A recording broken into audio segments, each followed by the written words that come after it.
Okay, I'm recording again. I'm gonna let you see this. We are gonna get lost again, Vian. We are gonna know what's happening. We know exactly what's going on. We know how to do this now, right? Uh, yes. Maybe. Is this like readable for you or is this too small? Um, Oh dear God, I've it broken it. it's readable. Oh no, I've broken it. Go back. Oh no. I've clicked zoom and now the instructions are gone. They're gone. Okay, I'm just maybe gonna. just refresh it.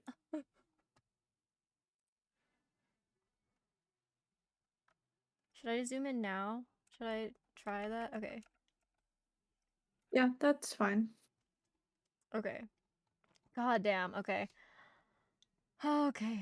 Finish reading open this thingy. Okay, that's where you type stuff. Open the door, eat the sandwich, press enter.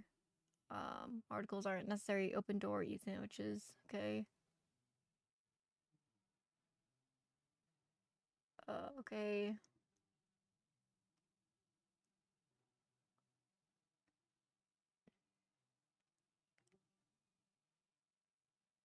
Verbs ask and tell have been replaced with the command talk to. Okay.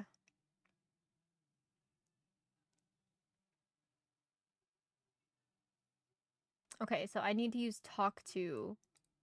Oh geez, why are you doing that? Pretty thoroughly. Hopefully I don't forget.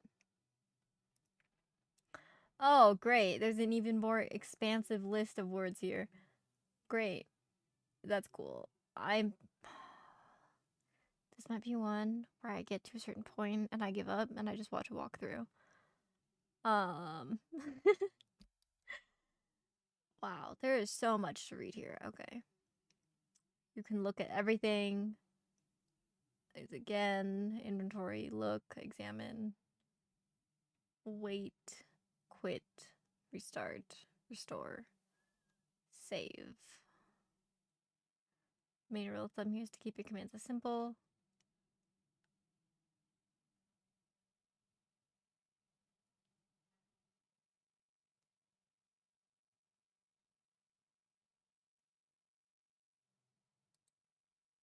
Okay.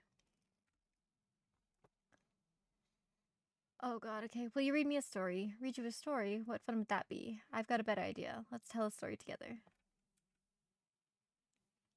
Speeding down Montgomery Boulevard. The streetlights are bright, unbearably bright. You have to squint as hard as you can to keep your retinas from bursting into flame. Welcome back to the land of the living, bub, Rob says. You planning to stick around for a while, or are you gonna pass out again? Because one thing I've learned about chicks is that they don't actually like it when you pass out on them in the middle of getting it on. Whoa. Whoa. What? What the fuck? Whoa. I don't know what's happening. Anyway, you hear me? So if that's like your plan, then I'm dropping you off and showing up solo. You don't exactly remember where the day went, but as you listen to Rob rant on, bits of it start to float back to you. A day on the slopes, the brisk February wind against your face, polishing off a keg back at the lodge, those two girls you and Rob had hit it off with, the ones who had given you their address in town. We all should get together sometime, they said. Of course, Rob insisted that by sometime they meant later tonight. You hadn't been so sure, but then you'd blacked out before you could argue the point. How Rob came to be driving your car, you're not exactly sure. Apparently, he couldn't wait until you were sober enough to drive it yourself. From the way he's weaving it all over the road, he also apparently couldn't wait until he was sober enough to drive it either. Ooh, that's bad. Rob changes the radio station a few times, eventually settling on the station you were listening to in the first place. Talk to Rob. Yes. 3. You idiot, pull over. Only reason I'd pull the car over is to let you out and keep on going, dude, Rob says. Rob looks at the scrap of paper with the address on it as the two of you go, screaming through an empty intersection. Aw, man, it's a fake address. They gave us a. No, wait, it's upside down. He turns the paper right side up. Oh, hey, they're right on Bartlett Hill Road. Sweet. Dude, he needs to pull over. Talk to Rob. Oops.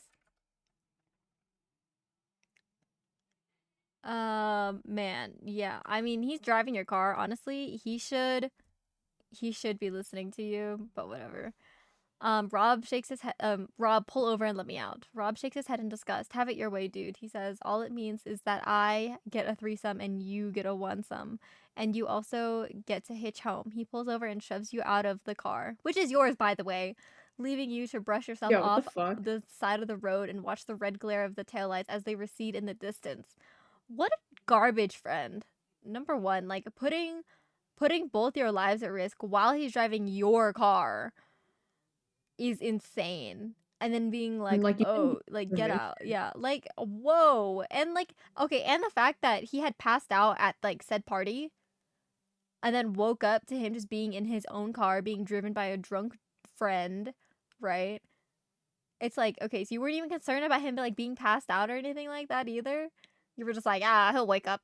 Like, what? Um, oh, red. Red. Did I lose?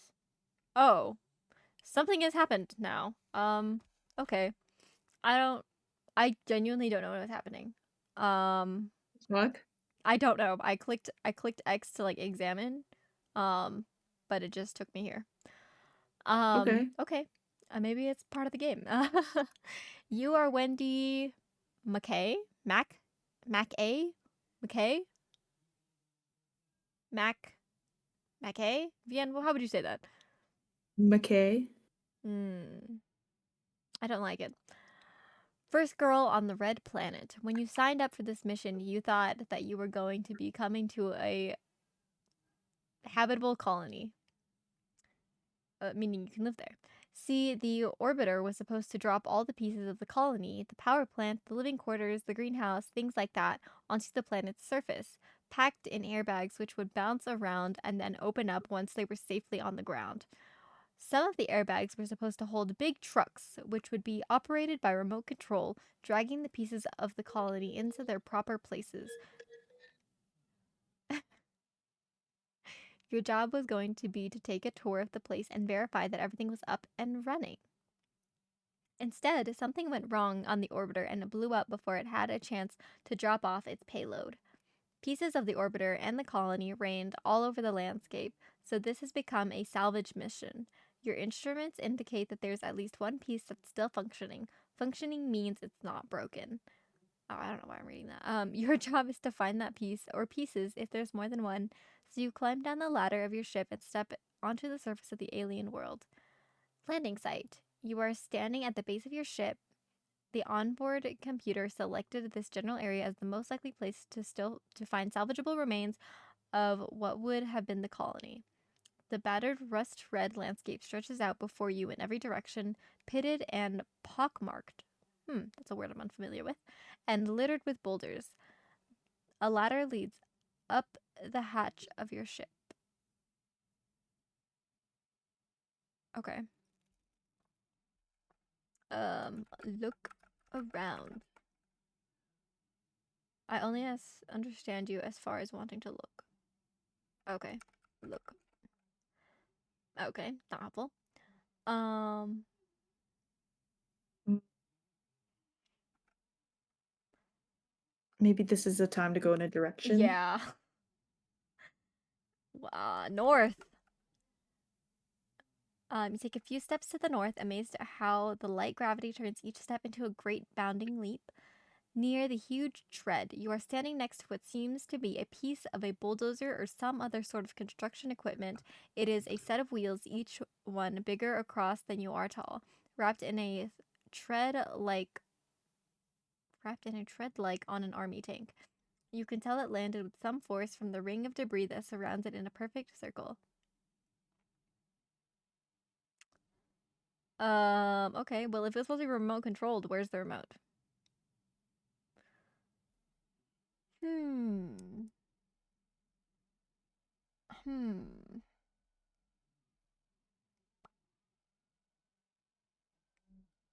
What to do? What to do? Maybe go inside?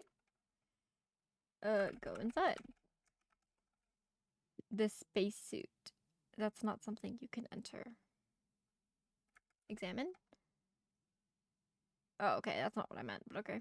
My spacesuit is, or this person's spacesuit, custom made to fit someone of their size, much less cumbersome and bulky than the spacesuits in the past. Quite stylish, with a name. Um, examine bulldozer. The bulldozer that this tread used to be attached to doesn't seem to be in the immediate area. Okay, so it can't run. Um, Hmm. so I guess go north again. Irvian, you want to read that? Okay. Among the ruins of the living quarters, as you walk, you find first one geodesic panel, then another. When people make a dome out of simple polygons like triangles or hexagons, that's called geodesic. Soon, the clear plastic panels are as plentiful as the rust red boulders. This must be where the dome for the living quarters landed. Soon you find you're right. Scattered around you are the remains of what would have been home to the first wave of colonists. Most of the housing units have been reduced to unidentifiable splintered heaps, but there's one that seems to be intact. Intact means that it isn't so damaged that it's unusable. The entrance is partially obstructed. Obstructed means blocked by debris, but you're small enough that you could probably squeeze through. That's part of what makes you the perfect person for this job, aside from your astronautical expertise. Astronautical doesn't really mean anything. I just made it up. I like the fun facts that it throws in. Like, obstructed means blocked. Like, it really, I mean, it's like good, maybe somebody isn't familiar with these terms, but also like, Some of them I'm like, okay, sure. yeah, like Um, we gotta explain that. okay, I guess we should probably enter the living quarters. Mm-hmm. Enter. Inside the housing unit. Since no one ever moved into this unit, it's really nothing but an empty gray box, no bigger than your bedroom back home. These quarters weren't designed with anything but sleeping in mind. The first colonists were expected to take their meals in a central dining commons. The bathrooms were to be in a separate structure with each one shared by a number of people. Still, you can't help but feel a twinge. This was going to be someone's home. The first thing they saw when they woke up, the place they looked forward to retreating to after a hard day doing research or exploring the planet's surface or helping to maintain the colony. Now where they're Wow, I don't know where I'm going with my English, but it's horrible. There were going It's to be okay. pictures on these walls, footprints on the floor. Now the only footprints left here will be yours. I don't know what to do. Why do we keep just examining the spacesuit? Why not?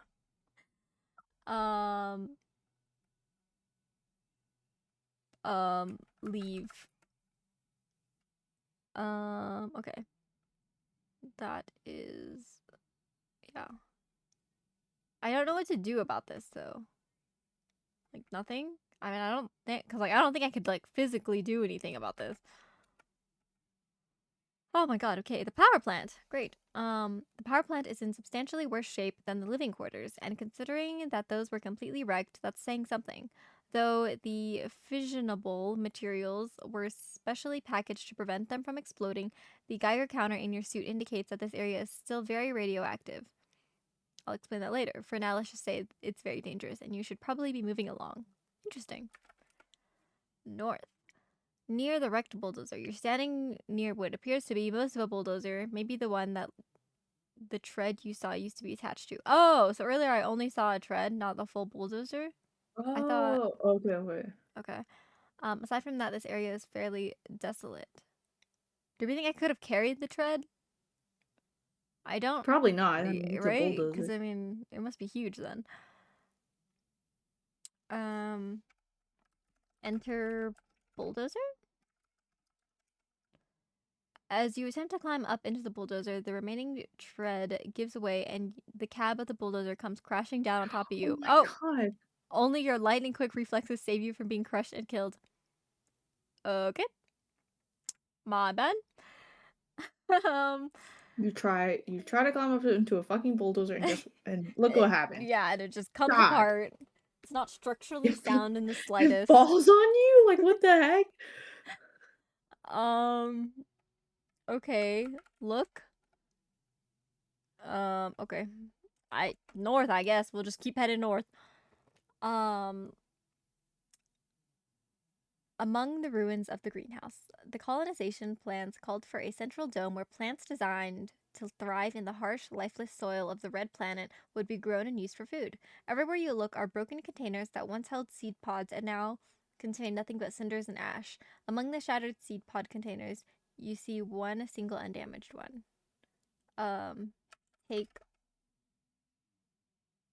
pod, pod, pod. Take pod. The moment you touch the seed pod container, the clicking in your helmet stops. This is the only item you will be able to save. Why?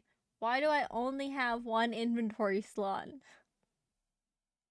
I guess that's fine until you come across something else and then you can decide what to do with it. What do you want to examine? Okay, I'll just say look. All right, cool, cool, cool. North. Wow, this is a big planet, a huge planet. Or everything is scattered not super far away, or maybe they are, and I just walk very far in a day. Mm-hmm. In the shallow crater, every remnant of the colony you've encountered so far has left a depression. But this crater wasn't caused by any of the debris from the explosion. This crater is ancient and huge. The meteorite that caused it was maybe a kilometer across. It's also shallow for its size, meaning that some sort of erosion has been at work. Maybe this planet once held water and life, but it doesn't anymore. What am I supposed to be doing here? I don't I don't know. I feel like as a single person trying to get this colony up and running, I will be unsuccessful. Okay, great. We found everything Oh, in go back north. to the ship. Okay, I'll just say go back to the ship. Go back to ship. All right, we'll just head south.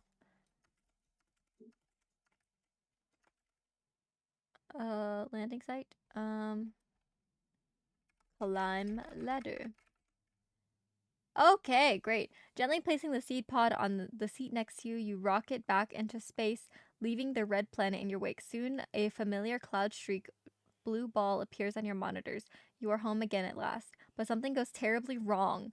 The heat shields hold up fine during re entry, but the parachute fails to open as you head for splashdown, and so you plummet at an incredible rate, the ocean growing closer and closer. So, is this game just about death? Is that what this game is? Is that. I'm thinking they're gonna connect the stories somehow. Okay.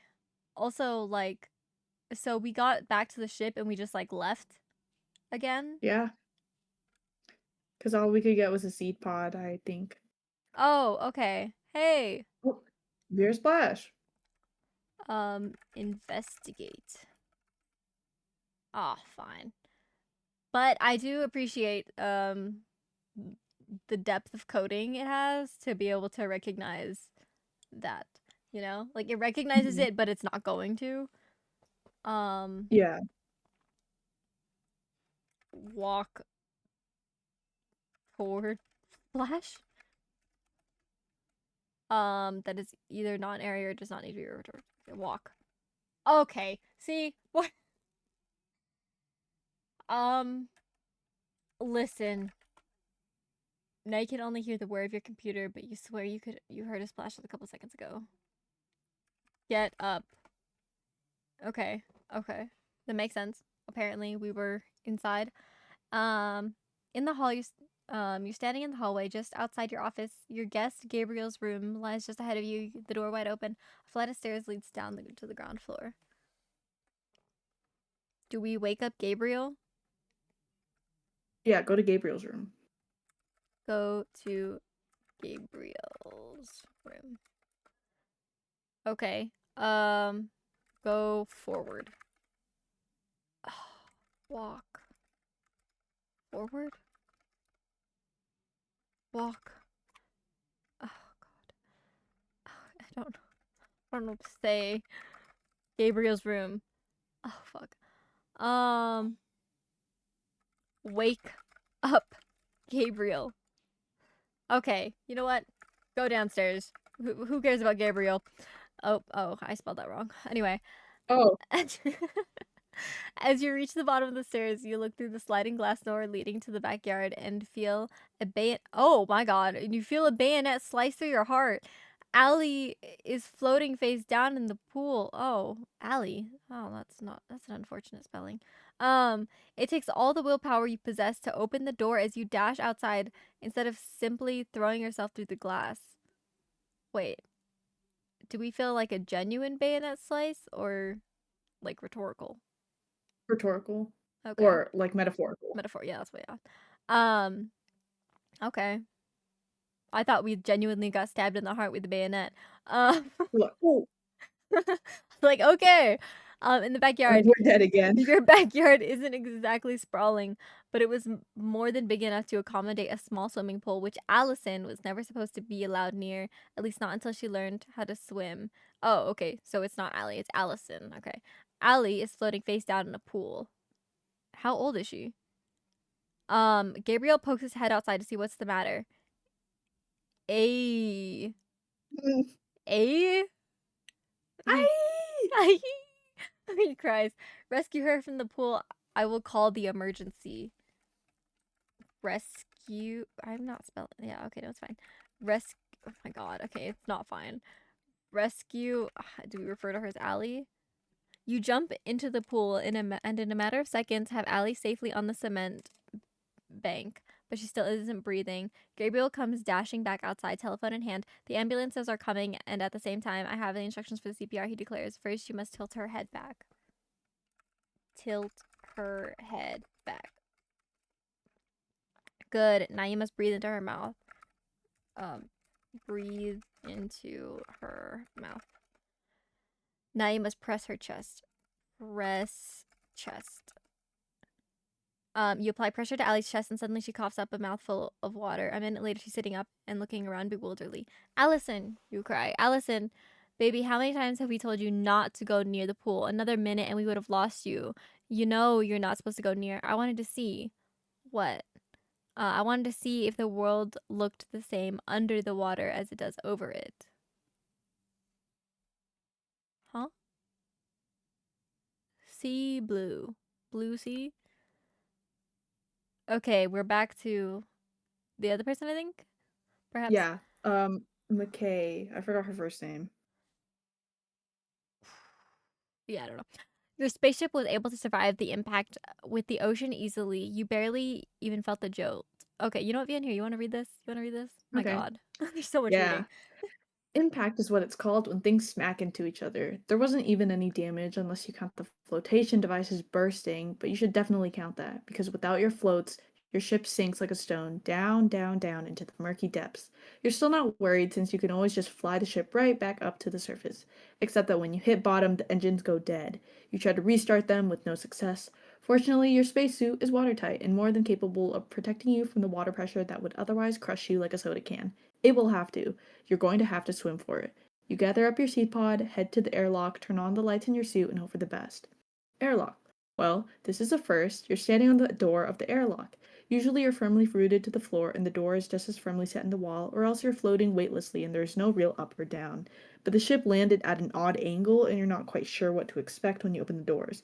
If there isn't enough room for you to crawl out between the door and the ocean bottom, you're in some serious trouble.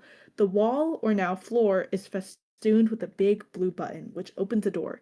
Festooned means adorned. Oh, adorned means decorated. All right.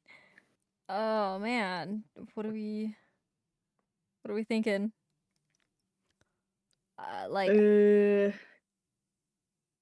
I guess do I push the button? yeah, See I what think you just happens. gotta push it. Push button. Oh, okay, button. Okay, you've had a couple of experiences with explosive decompression where you open up the airlock door and the rush of escaping air blows you out into space. This time, the rush of water flooding into the airlock smashes you up into the ceiling, or at least now it's the ceiling. It used to be the back wall. Luckily, your suit is able to cushion the blow. Soon the airlock is full of water and you are able to swim out the door, which closes behind you.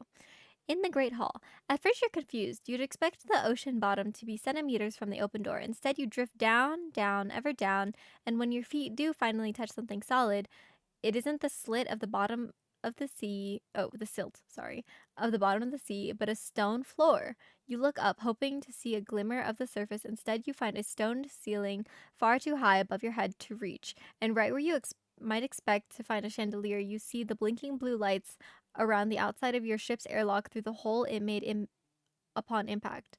You have crashed into an undersea castle. Multi stone walls stand all around you, dimly visible through the murk. You feel them more than you see them. Chunks of fallen stone from the ceiling lie scattered about your feet. You can barely make out arched doorways leading north and south. Also at your feet is a seed pod. You lost track of it in the rush of water. You scoop it up.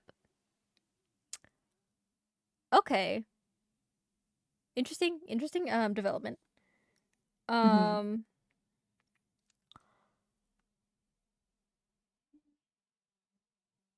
okay, leading north and south.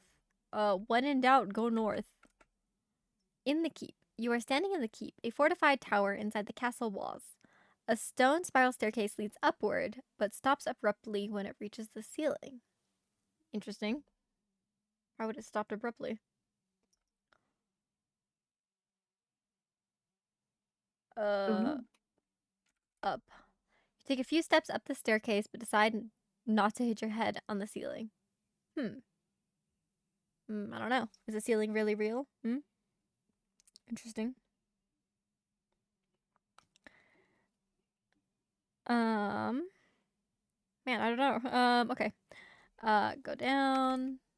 Solid stone blocks your path. Go south. Go south again. Okay. In the dining hall, this is a great empty chamber, just like the one you landed in, except for a long stone slab that you decide must be a dining table. You don't have any evidence for this. You don't know how this castle got here or who may have lived in it. For all you know, they might have been incredibly tall, skinny, water breathing creatures, and this was one of their beds.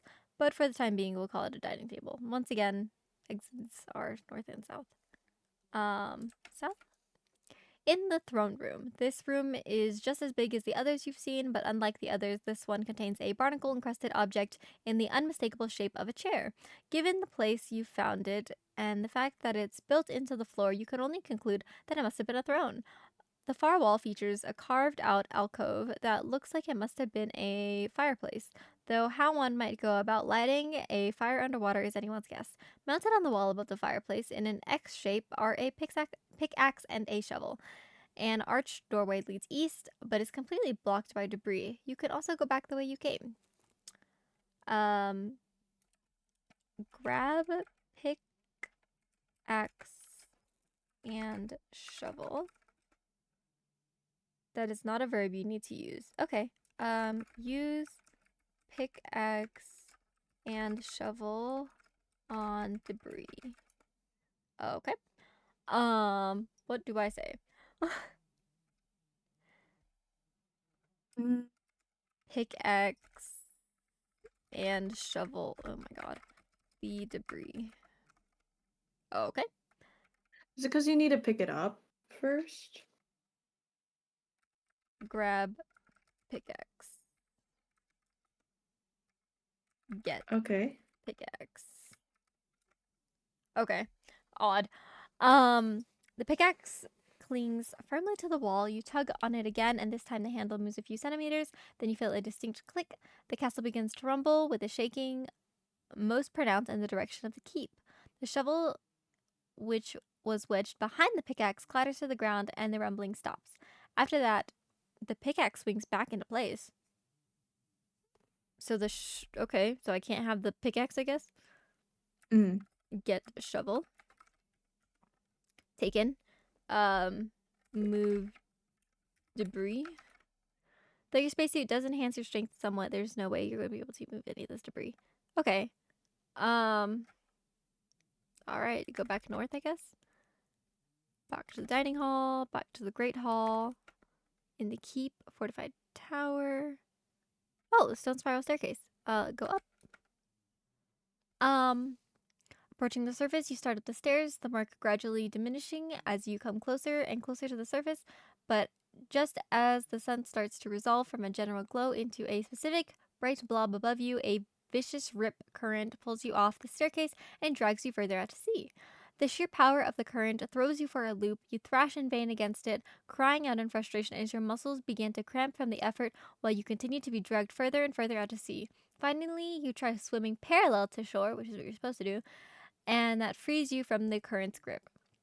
For several long moments, you drift aimlessly in the ocean, exhausted. When you do at last get your wind back and take your bearings, you find yourself kilometers from the nearest hint of land. Sighing, you start for shore. Your suit feels unexpectedly cumbersome, but you dare not take it off, even if it does make you tire that much faster. At least you don't risk drowning. Or rather, you don't risk drowning until your oxygen supply runs out. Luckily, this doesn't happen until your feet at long last touch the shore. You drag yourself onto the beach, blinding spots dancing before your eyes. Your knees give even as you tear off your helmet and everything goes dark. Wow. Interesting. Everything is dark. No matter how much you strain your eyes, you can't see the faintest hint of light, but whispering voices tickle the edge of your hearing. Listen. Level of point 15. Listen. Distance call to Asusun. No. How do you say that, Vian? I would say Asuncion. Asuncion? Ah, that makes sense. Frat boy's completely uninjured.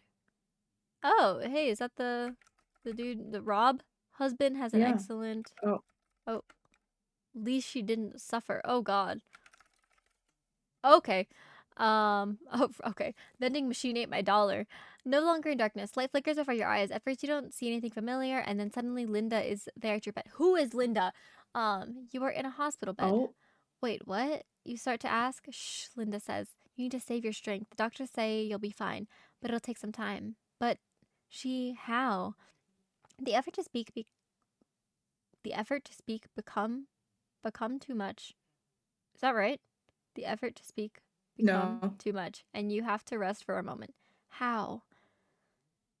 For a moment, Linda seems confused. Then she realizes what you're asking and shakes her head sadly, and suddenly the room seems colder. I don't know. Okay, wait. Frat boys completely uninjured. Maybe Rob from earlier like crashed into somebody. Crashed into to us, whoever this person is. Oh. Yeah.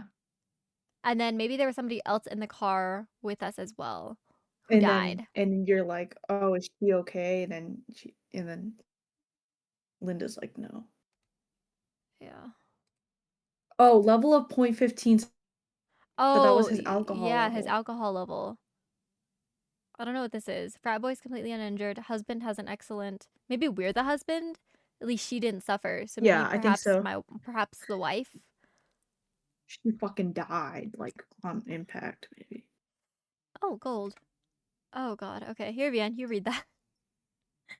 The sand is curiously cold against your face as you wake up, the waves licking at the soles of your boots, cold and hard, more like gravel or even cobblestone than sand. As you lift your head and look around, you notice something else wrong. The sand is the wrong color. It's darker, more metallic. It's gold. You are at the south end of the beach, a glittering crescent nestled between the crashing ocean to the east and towering cliffs to the west, ankle deep in gold. You run your hands through it, rings, coins, nuggets, and gold dust. Drifting down from the sky, collecting in dunes, the dust is everywhere. You run your hands through your hair, and your gloves come out looking like they belong to a statuette. To your relief, your seed pod has washed up onto the beach in excellent condition, though the container it was in is nowhere to be found. And though you thought you'd lost it a long way from shore, your shovel is here too. Yippee!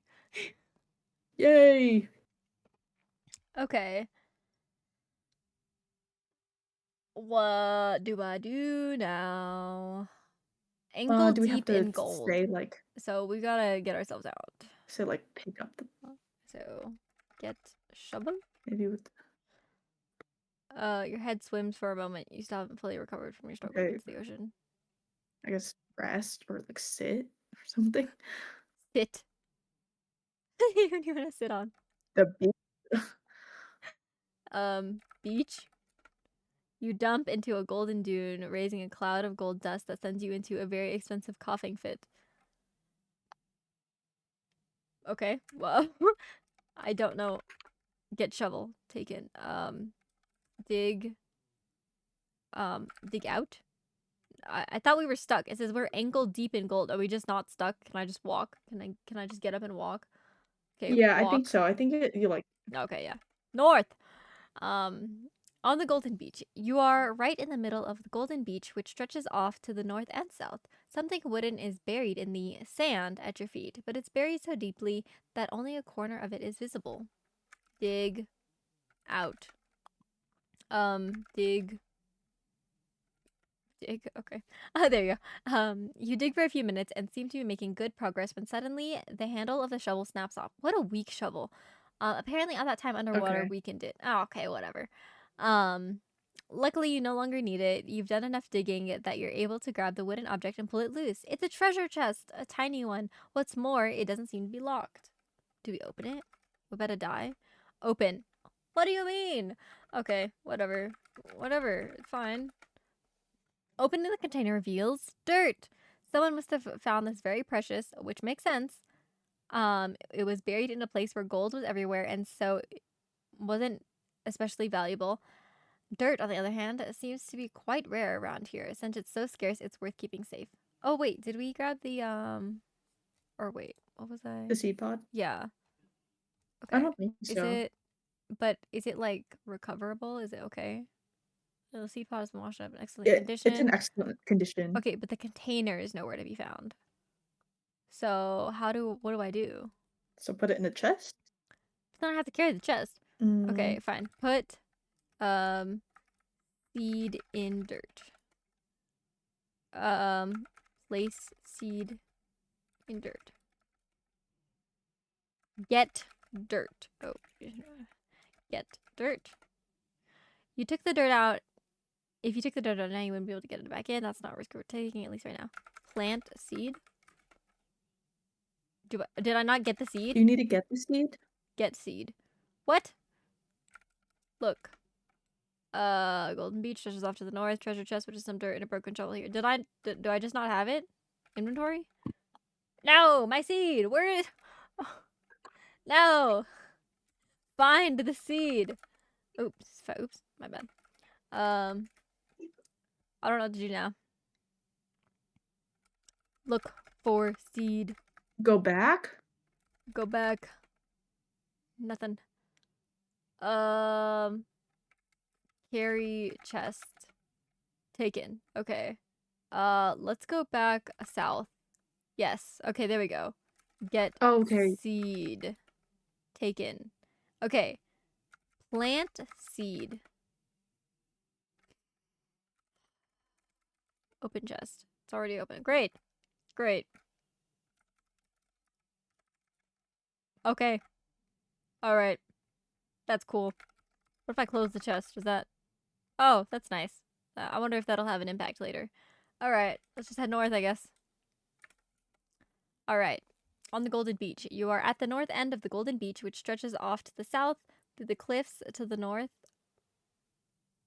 Oh, though the cliffs to the north butt right up against the ocean, there is a pass to the northwest with something shiny visible through the gaps in the cliffs. A platinum seashell rests near the water's edge. Get seashell. As you reach out to take the shell, a crab emerges from inside it and skitters off into the sea, dragging the shell along with it. Kill that bitch, eat it, take the shell. Oh, Um, okay, that's fine. All right, let's go northwest. You take one last look at the Golden Beach and stride off through the pass. Uh, okay, here, Vian, you read this. you take one last look at the hockey game on TV and stride through the garage door to tell Allie it's time to come in. This was supposed to be a two-car garage, but with the trash cans, your workbench, Allie's bike, and all the rest of the junk that's taken up residence in this place, you're lucky to be able to even squeeze just the Volvo in here. Um, Wait for Allie. Okay, go inside.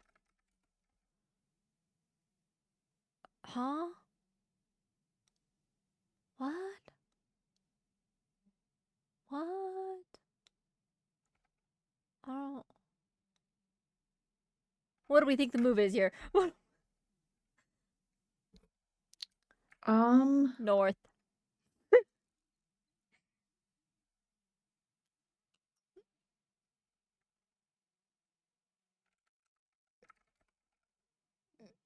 I don't know.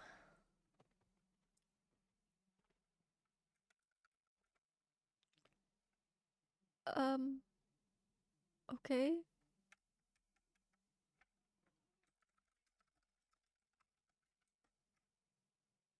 Um,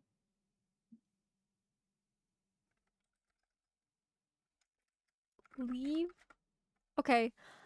In the front yard, one of the advantages of living on the outskirts of town is that you were able to get a house with a little bit of land around it, which isn't to say that you have to walk a kilometer to get to your neighbor's house, just that you can actually take a few steps outside your door and not be on anyone else's property.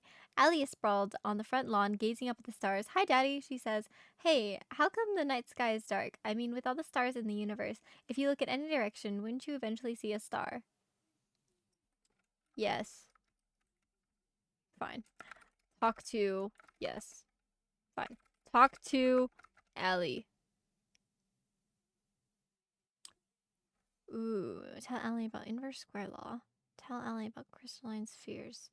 Allie, come inside. Inverse square law or I think it's the crystalline inverse square spheres? law. I think so too. Okay. Who is Mary? Who is Mary? Okay. Mary thinks it's a little Maybe strange. your new wife. I guess so. I thought we were a woman in the beginning as of us saving Allie. I don't know why, but whatever. Mary thinks it's a little strange that you've started choosing introductory astrophysics texts as your bedtime reading material, but it really pays off at moments like this. See, I don't know who Mary is. Well, you say, laying down on the grass next to Allie, it has to do with the inverse square law. Think of a star and imagine putting up an enormous sheet of paper about 1 astronomical unit away. AMU. AMU. Descendants reference. Anyway, the star will light up a certain area of the sheet paper, and I'll take that paper and put it 2 astronomical units away. The area that star lights up will be twice as tall and twice as wide, but it's the same amount of light hitting it, the same number of photons, only spread out over an area 4 times as big. That means if you look at a small area of the sheet of paper, only 1/4 as many photons are hitting it, so it looks 1/4 as bright. If you look at them from 10 times as far away, it looks 1/100th as bright. That means that the further away you get, the fewer photons have a chance of reaching your eyes. Now, you may think you'd have the number of stars in your visual field increasing just as fast as their intensity decreases, but the universe is finite. Is it? What are we talking about here? Like our universe, not like the multiverse? We're just talking about wait, what are we talking about here? The galaxy? What are we talking about here? Finite. Interesting. You could write the number of stars in the universe on a single piece of notebook paper. Can you? Um, and the observable universe is even more finite. The universe expanding fast enough that the photons from a lot of stars haven't had the chance to reach us yet and maybe never will. So eventually you run out. And if you factor in all the things that can block the photons that do have a chance to get here, clouds of hydrogen gas for instance, only the photons from the closest and brightest stars make it to your eyes. The rest of the sky looks dark. Cool, Ali says. Is that true about everything a star sends out or just light?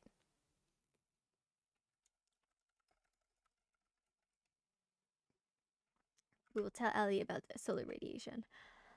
I think it's important to answer questions asked by kids, um, especially if they're curious about it.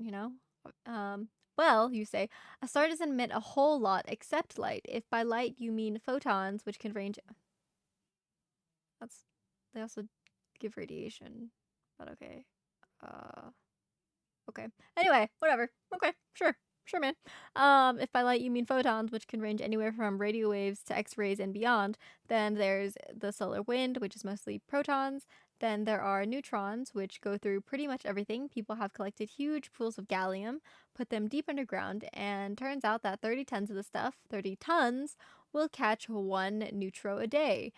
The neutron will turn 1 atom of gallium into germanium. All the other billions and billions of neutrinos just go through, streaming right through the earth, but you can't see them because they go right through your eyes. Awesome. Ali says, where does the gallium come from?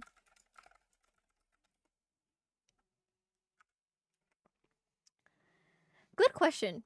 The easy answer is that it's mined. But here's the more interesting answer. You know what a star is, right? Sure, Ali says. It's a big ball of hydrogen being fused into helium. Bing, you say. Right as usual. Now, eventually, the hydrogen runs out. What happens to the helium left over? Some of it gets expelled out into space, and the rest of it contracts even tighter till the helium starts to fuse. So the star lights up again, turning helium into carbon and then into oxygen. And the process keeps going. Some of the matter is expelled into space, and the rest keeps contracting, fusing into neon, magnesium, silicon, and eventually into iron. Iron is pretty much the most stable thing there is. Right now, hydrogen is the most common substance there is, but if you wait long enough, it'll be iron. Now, iron is element number 26 and gallium is number 31, so you'll never get to gallium that way. Heavy elements like gallium or gold are produced in supernovae. Novae? They're formed when stars explode and fly out into space. Really? Gold? It just comes raining down out of space?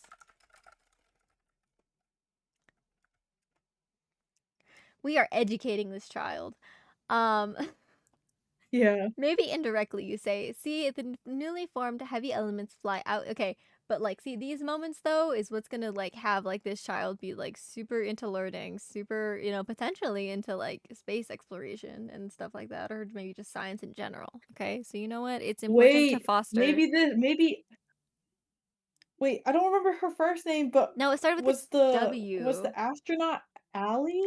It, Oh, it could be her like her middle name or well, never something. mind. Maybe Allie's like her middle name. She could be actually. I could see this happening. Um,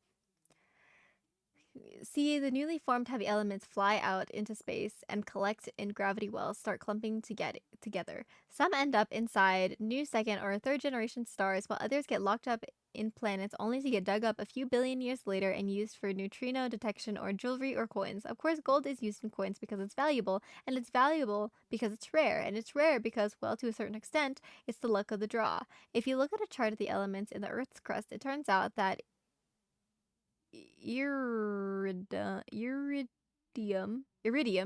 I don't know why that like shook me up. The three eyes just freaked me out. And the elements around it are rarer than you might expect. Right after iridium is platinum, which is very precious. And after that is gold, which is just slightly more common and just slightly less precious. But if you look at meteorites, you find that they're not lacking in iridium the way the Earth is. Meteorites are loaded with the stuff and they've got even more platinum. So it's easy to imagine that there are planets out there just so happen to be a lot of gold and platinum in the area of space where the planet was formed. And so they're considered common, while something else, zirconium maybe, is considered really valuable. I've heard of iridium before, Ali says. How old is this child? Isn't there a lot of it in the Can't layer of the tell. Earth's crust that comes from right when all the dinosaurs died out? I remember reading something like that. She's smart though. She's smart though. Yeah. Oh wow. Okay. Oh wow. Oh my god. All right, Vian. That's all you. Okay, God. that's right, you say. That's usually counted as evidence that it was a meteorite impact that led to them all dying off. Not that the iridium killed them, but that iridium is a sign that there was a big meteorite around that time, and it's easy to see how a big impact could lead to massive die-offs. But that's also an important thing to keep in mind when you think about this stuff. One bit of pure gold is exactly the same as any other bit of pure gold. The substance behaves the same way. So from one point of view, any particular piece of gold isn't valuable at all, since you can always get another. You can even replace your iridium. But Michael Crichton, notwithstanding, you can't get back any of the dinosaurs. You're not made of a whole lot that's particularly exotic. The only stuff heavier than iron, the only things you'd need a supernova for are trace elements, a little iodine to keep the goiter away, that kind of stuff. You're made mainly of the most common star stuff, carbon, oxygen, hydrogen. But you can't just trade yourself in for a sack of carbon and oxygen and hydrogen the way you can trade gold for gold. What makes you you is the way that star stuff is arranged, and that's totally unique. What makes you more valuable than all the gold from all the stars in the sky? And what am I, chopped liver? Mary asks, emerging from the garage. All the stars in the sky? Really, Sam? When you start trying to wax poetic, it's a pretty good sign that it's past your bedtime, let alone Allie's. Time to come in, kids. Okay, Mom, Allie says. She stands up and stretches. Night, Daddy. Good night, honey, you say. Sweet dreams. As you follow her inside, you pause to take a quick look at the sky yourself. It's certainly pretty, but it's been a long time since you were as enraptured by it as Allie seems to be. You can't help but feel a little sad about that. Okay, sky blue. Interesting. Okay. Okay. As you walk through the pass, you encounter first one shard of glass on the ground, then another. It isn't until you crest the final hill that you see what you've discovered. Before the crystal labyrinth. You are standing on a ridge above the entrance to a vast crystal labyrinth. You'd be tempted to call it a city, with its haphazard collection of iridescent. Whoa! Um, Sorry, I don't know. I just throwback. Towers and spires and arches. Iridescent means shimmering with rainbow colors. But from what you can see from your vantage point, there is barely enough space between the crystal walls to permit one person to pass between them. The labyrinth is ringed by steep mountains, so going around it is impossible. Your only choices are to enter it to the west or head back the way you came. West. You step into the crystal labyrinth and immediately get lost. In the crystal labyrinth, you are in a dazzling crystal maze with passages leading out to the north, south, and west. All right, we're going to remember this. North. You wander around the maze of glass until you find yourself at another intersection. In the crystal labyrinth, you are in a dazzling crystal maze with passages leading out to the north, west, and east. North. Um. Okay. Dazzling crystal maze. West, east, and south. The two of the nearby walls intersect to form the base of an immense spire. Go up. Okay, fine. All right, Vienna. West, east, or south? Or I guess we came from south, so west or east? West? West. Um, Passages leading out to the north, west, and east. Oh God. North. God, I'm gonna be so lost. North, south, and west. North. North. Um, Audible sputter. The cooling unit of your spacesuit finally gives out. Oh shoot. North. North. God. Um, Cooling unit broken. Your bulky spacesuit begins to feel very uncomfortable. It's like wearing a parka on a warm sunny day. North. North. Um, Another intersection. West. North. North. North. West. North. West. North. West. North. North. Nope. North. West. North. Are we going in circles? North. I feel, part of me feels like we're going in circles, but I have nothing to confirm this. I mean, you could try going south or east.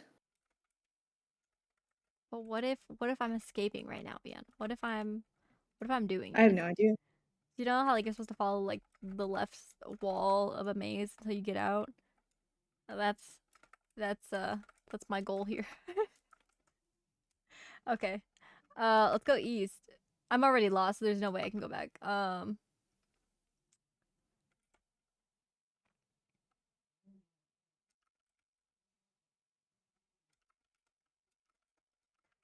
I think we just made lost here together. Oh, okay. Okay. Go back. Okay. Okay, whatever. Wow. Okay. West. Um, North. East. North. East. West. North. God, I don't know. Oh, please. I don't want to be stuck here. Oh, God. Oh, God. Oh, God. We're gonna be stuck here forever. We're gonna be stuck here forever. This is where we die. This is it. This is where we die. Look. This is it. This is where we die. This is it. This is the end of this game.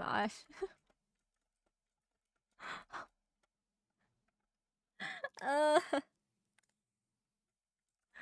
why? I'm not gonna remember this. I'm not. I wonder if this is like a really small labyrinth and I'm making this more difficult than it needs to be.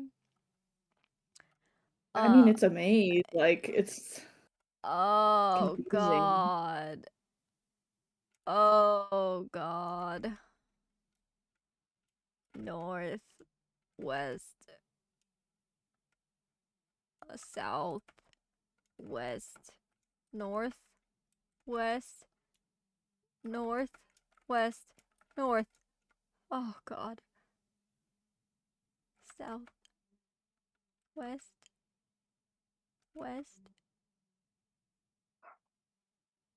north, west. Oh no. It's over. It's over, Vian. This is it. This is it. It's over. It's so over. Cry. Um, break crystals. Throw chest. Oh! Oh, interesting, interesting, interesting. Oh, but not helpful because it doesn't want me to get rid of the dirt. Fine, fine, fine. I could have though. Could have. Um, I don't know what to do. I don't know what to do, Vian. I don't know what to do. I don't know. Leave. Easier said than done.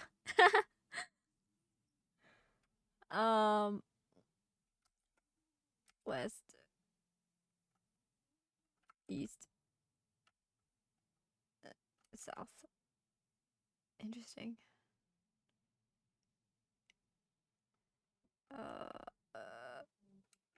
west, west, west, north, north, west, north, uh, north, west, north, nope, north, north, west, north, north, west, north, north, west, north, west, north, north, west. I feel like I'm going crazy. North, north, west, north, north, north, north, north, north, west.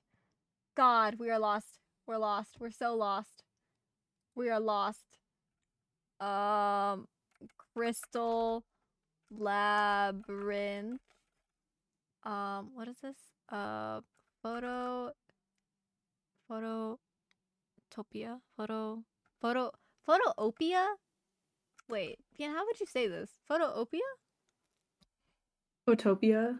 But there's not another T. Photopia. Pho- Photopia. Yeah. Photopia.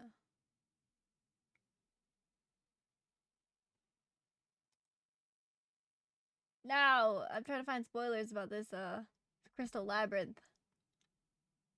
Um God. Um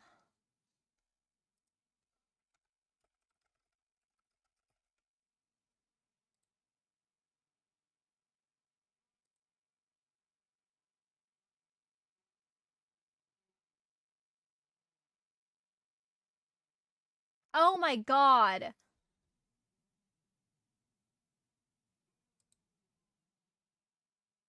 Oh my god, Vian.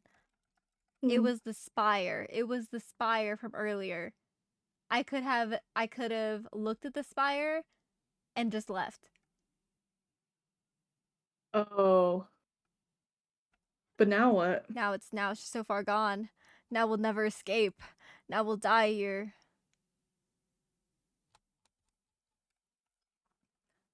Find spire. Go back. Spire. Examine. Look. God, we're so lost.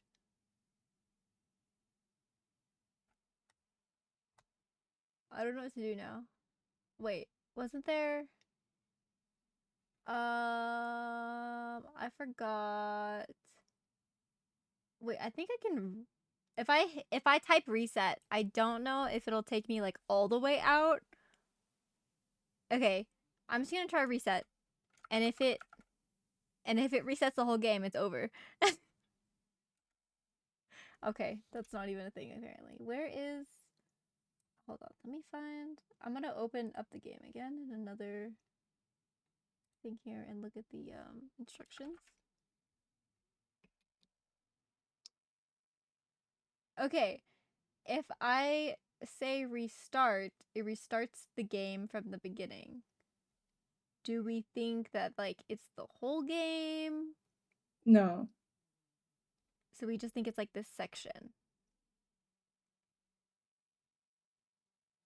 Hopefully. Either way, I'm good on this and I will just find a recap of the game. I mean, I'm and that's not what I'm sorry. I'm reading the wrong thing. I don't know. Restart. Are you sure you want to restart? Not really, but yeah, okay. I think it took us all the way back to the beginning. Oh my god. All right. Well, shout out Photopia. Who made this? Uh, uh, Aaron Aaron Reed. shout out Aaron Reed. Great game until I got lost and there was nothing I could do. Um, Wait, actually Adam Cater. Sorry. I oh, don't know where Adam sorry. Reed. Adam Cater. Yes, Adam Oh, Cater, Interactive Fiction 1998.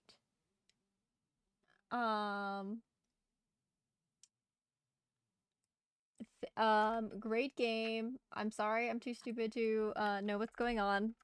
it's not that. Once I got lost, it was over.